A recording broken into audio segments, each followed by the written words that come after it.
Hey guys, welcome to Diecast Takeover. Today we have two amazing Ford GTs. Let's have a look at this old school Ford GT. You know, I really liked about this car is that I noticed that this thing was just super wide. Play with the focus a little bit. I mean, this thing can barely move side to side in it.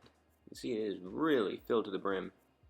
Pretty cool. Pretty accurate to the real car. Very low and wide car. Let's take a look at the new car. Similar in a lot of ways. Definitely a bit more narrow than the other one. But definitely didn't spare anything on the detail work. The gigantic wing, the diffuser on the back. Very cool. Have a look side by side to the two of them. Yeah, definitely not as wide, but still very flat and low.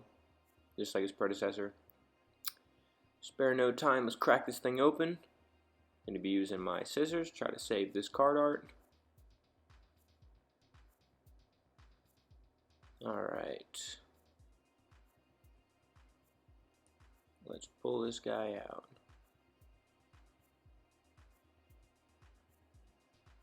Easy does it. Wow, look at this thing. Oh, it looks so just low and flat. Very nice. I love how you can see the motor in the back. Honestly, it's just such a great looking casting. The headlights look great. It's just a very good casting. This is probably I believe my first Ford GT that I've ever had. Alright, let's go ahead and crack open the new school Ford GT. I believe this one is running off the EcoBoost motor. A bit controversial. I think a lot of people expected them to use some sort of V8 and then turbocharge that or supercharge that.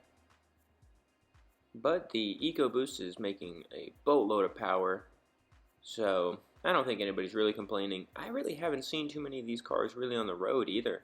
I think they're mostly kind of a track-focused vehicle. Kind of a shame.